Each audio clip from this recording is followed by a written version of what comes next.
Hey, this is Clifton Fair, LMHC and Executive Coach. Welcome to Klif Notes. We will be covering a myriad of topics ranging from executive and leadership challenges, as well as our own human existence, running the gamut between being a human being as well as being a leader within organizations. Stay tuned, show up, listen, watch.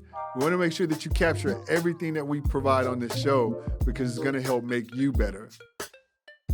So welcome to Klif Notes. We have a special guest with us. We have Miss Gabi Delgado, and she is a brand specialist as well as a up-and-coming rising star in the legal technology industry. Gabi, did I say that right? Yeah.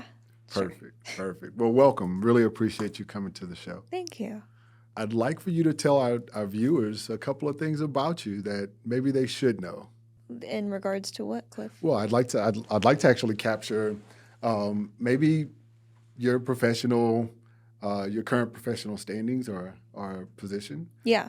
So I am currently a marketing specialist at a legal technology company.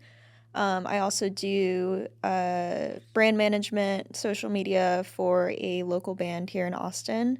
What's the name of that band? They're called Nolo. Nolo, yeah. Not Nola, but Nolo. Nolo, yeah. Got it. N-O-L-O, you want to send a shout out? Mm-hmm. No one knows what it means. I don't either, but they're pretty good, so you should check them out. What kind of music is that, if you don't mind me asking? It's like pop punk, okay, alternative stuff. But yeah, I've been doing marketing for about 5 years, and I really love it, so yeah. Very cool. Very cool. Well, thank you again for spending some time with us today. I really appreciate that. You've had just a whirlwind of a career. I would say, you started off doing some work in various industries, and I'm wondering if you could maybe kind of like put some pins in a couple of those places along the way for us. Yeah, so I was a barista in high school. That's what I did. Yeah. Those are necessary, by the way, folks. You need a barista. You do. Yeah. So I make good coffee, but I had to drop out of high school for personal reasons. And then after I got over those, I started working in behavioral health as a mental health technician. And then after that, I went into billing, and I was doing billing for a while. I had no high school diploma, and I had no direction, so I was just trying out everything. And so after billing, I got recruited to be on the marketing team as a social media manager and did that, and I really enjoyed it. And in that process, I learned a lot from all of the different departments that I was working with and sort of rounded out my skill set so that I could apply to other places, and that's how I eventually got my position as a marketing specialist. The amount of tenacity it took for you to actually go from not having a high school diploma to now being a success in your own respect and right, as well as in various industries. What was the motivating factor that kept you engaged in taking the next step and not so much captured by fear? That's something, I don't know where that comes from. I've always had this like very intense like passion about being the best at everything that I did. I don't know if there's one motivating factor. I mean, obviously money's a big one. That's a big thing. That's a big one, right? But I just absolutely love learning and pushing myself in every respect and doing all of those jobs and shadowing all of those people and learning as much as I could.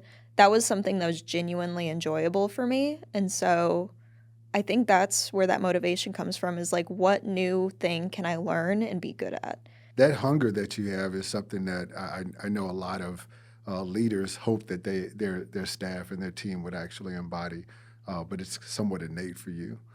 You mentioned that you actually did a lot of work on you in order to give yourself the best opportunity to grow into some of these opportunities, right? Yes. Are you willing to kind of like give the audience some insight into how that that personal battle or those personal that personal work that they need to do for themselves could possibly be impeding on their own professional development?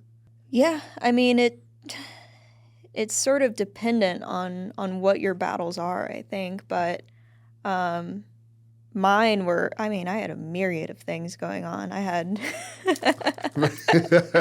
I had, we all have our personal struggles, but I had, mental health issues, dependency issues, co-occurring disorders, and I had some trauma that I had to deal with. Just a ton of things that were thrown at me that sort of, I mean, that's why I had to take that break, but that break was so important to like help me get over those things and develop into the person that I needed to be. But, while I was working, I was still dealing with all of those things. I had mental health issues and all these things, and I had to actually go to therapy for a long time, work on myself for a long time so that I could show up in my everyday life. To keep it together, not just to be present, but to also keep it together. To keep it together. I mean, like, there's been instances where I was at work. Like, I used to work at a vape shop before I got my one job. That was one of my jobs. But, like, when I was not working on myself, like, there's several times that I can recall that I had, like, full mental breakdowns, like, in the bathroom because I wasn't doing that work on myself. So, like the bandwidth wasn't, you didn't have the bandwidth to kind of keep going from challenge to challenge in the workplace because it was bleed over. Okay. Because of my outside things that were happening. And of course, no one at work knows, like, you're struggling with all of these things. They're just expecting you to make the next cup of coffee or exactly, deal with the next client issue or customer issue.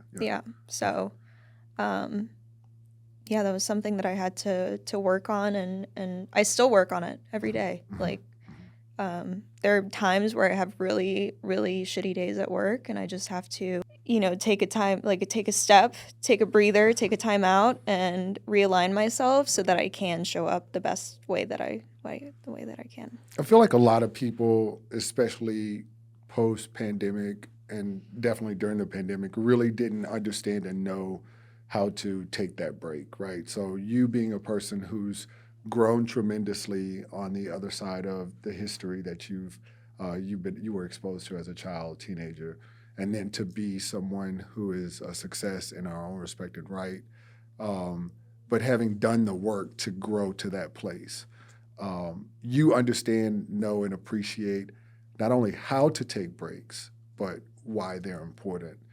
If you were speaking to someone who's like watching the show right now, I'm wondering how would you paint that picture for them as to what a break looks like and what they should be working to kind of get from that respective break? Yeah. So I have different ways of like out or, lashing out in ways that I like recognize that I need a break. So you have the flags that come up for you. I you. have red flags is what it is. Gotcha. Like they'll start, like I know if I'm being avoidant in my work, that's not something that I typically do. So I know if I'm like ignoring it completely, or if I'm yelling at my computer, or if I'm getting angry at people around me, like irritable, discontent, all the things. Right. That's when I typically recognize that I need a break. Luckily, the company that I work for now, they have a really, really good company culture, and like they give you stipends for mental health days, they give you unlimited PTO, they emphasize, taking reset time, which I'm really appreciative of because not a lot of companies do that. No, not at all. When that happens, like it's just about communication and letting your supervisors or your managers know, like, hey, I need a breather. I'm going to take an hour lunch. And like also on the managers and the supervisors to like respect that boundary. Like it's a mutual thing. So that's what I do. And during that time, like I'll shut off everything. I don't look at my phone. I don't look at my computer. I like just chill out. Maybe I'll play a video game because that's like a really good de-stressor for me. And I just reset myself and, maybe eat some food too. Yeah, nourish yourself. Yeah. Mentally and physically. What's awesome is that I hear you doing a lot of intentional work, right? whether it's the intentional work and the growth that you've amassed, or the intention that you put behind taking an hour lunch break, or making sure that you actually create or carve out some space for yourself throughout the course of your workday. That sounds like that's something that's super important that you're trying to convey to the audience also right now. So I really appreciate that part. Do it with intention, folks. Don't half-ass it. Do everything with intention. Say it again. Do everything with intention. She said everything. Right. Gabby, I know that we wanted you to come on the show because we wanted to kind of take a peek into what it looks like and feels like for that up-and-coming professional to master their world so that they can create space for the possibilities that are to come. Where would you say you are right now in navigating that? I'm like 50% there. So, I mean, you can always go higher than that once you get there. But absolutely, for where I want to be right now, I'm about 50% there. But as far as self-mastery, you can't become a master of your work unless you rely on other people. So you need to be able to humble yourself and reach out to people. You're never going to be a master of anything. And I've learned that the hard way. Like I've done some bad work and then work that I think's great. And then I have people be like, oh, that's not what I'm looking for. Mm-hmm. The only way that I've gotten to where I am with no accreditation, no credentials, is relying on other people and saying and being open to be teachable. And that's really hard for me. Like, I'm terrible at, with people teaching me stuff. Like, I get angry and I get frustrated because I'm someone who, likes that instant gratification. And if I don't learn it, I'm like, oh, I'm stupid. Mm-hmm. I can't learn this. Mm-hmm. So I would just say, make connections with people, learn about what they do, take an active interest in everyone around you so that you can learn from them because maybe they know something that you don't know. Mm-hmm. And then they can teach you, and then you'll know that thing, and then it'll make you better at your job. You can't be the best at your job by just relying on yourself. We become models for the people that are coming behind us, right? Mm-hmm. So there's a young lady, a young girl that's out there somewhere that's trying to wrestle with their current situation and circumstance, and they can't see beyond the end of their nose, the end of this thought. What would be that message that you would tell her today while she's growing through those challenges that you've overcome? I would say that I relate to you. Something that I really struggle with, I have a really hard time picturing and visualizing the future. Mm-hmm. I set goals for myself in writing, saying I want to be here, but it's hard for me to imagine that path in order to get there. And I don't do it very much. I don't think about that very much. What I think about is staying present and thinking about how I can show up today. That's the only thing. Mm-hmm. So I would say, and if you're, in that situation, just think about what you can do today. Mm-hmm. To either, become better in your workplace or improve your mental health or, whatever it is. What's one thing that you can do for yourself today in order to become a better version of yourself? Along with some of those limiting beliefs or challenges that people are currently struggling with, they're also living under glass ceilings that have been created through society or maybe their environment, right? Something like not having a high school diploma, that works right in there because oftentimes people kind of shut down when they hit that wall of rejection, yeah, or what they believe to be inadequacy, and sometimes self-imposed more often than not. How do you deal with that? How did you deal with that? What do you have to say about not having a diploma, but still being able to reach this level of success? Yeah, not having a diploma is not the only glass ceiling that I had to break, Klif. Right.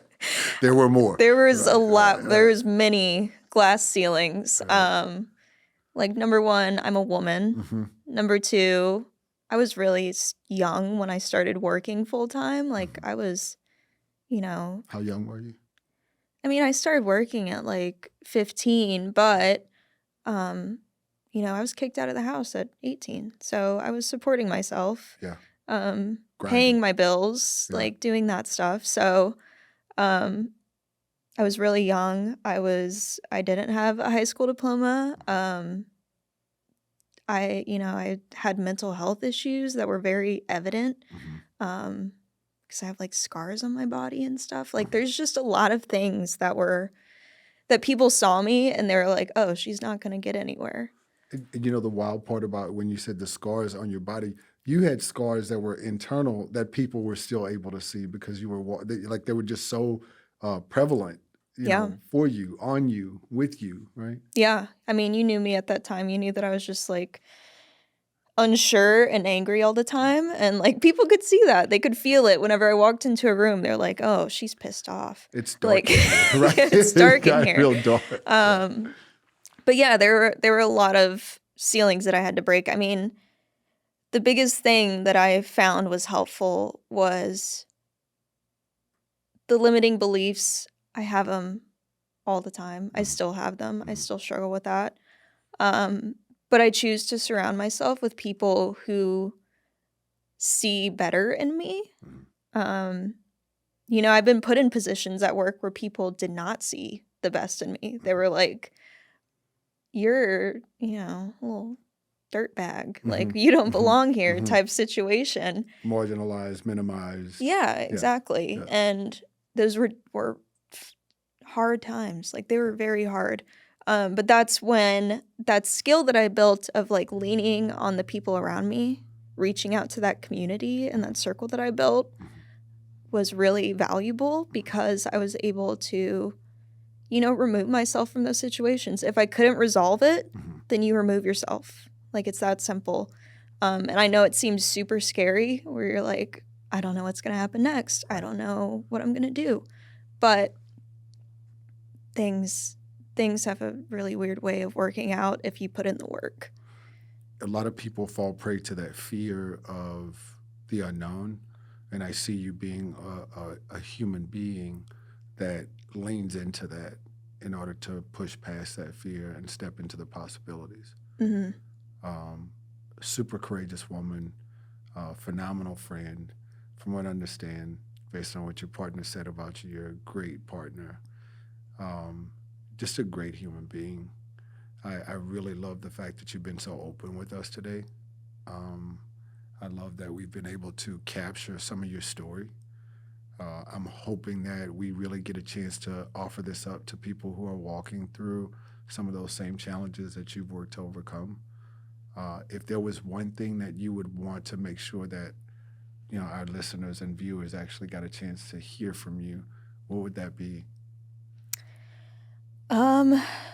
This is something that you and I were actually just talking about yesterday, but it's one of the biggest lessons that I've learned throughout my entire career is you have to advocate for yourself in every situation. If you feel like you're not being heard at work, like, advocate for yourself. Like, don't go straight to like the C-suite and be like, hey, this person was mean to me. Right. But, like, talk about your success. Talk about the challenges that you've overcome. Be open and be honest with people because that authenticity will get you really far. So, if you're put in a situation where you're feeling undervalued, just show them like you're a kick-ass person and you can do whatever. So, and I hate advocating for myself because I think like, oh, it's self-promotion. Like it feels gross. It feels weird doing it. But it'll get you really far. So Shy salesmen have skinny children. Shy salesmen have skinny children. Yes. I usually just say it and watch people like catch that. I get it. Those aren't my words. I think that was either Dale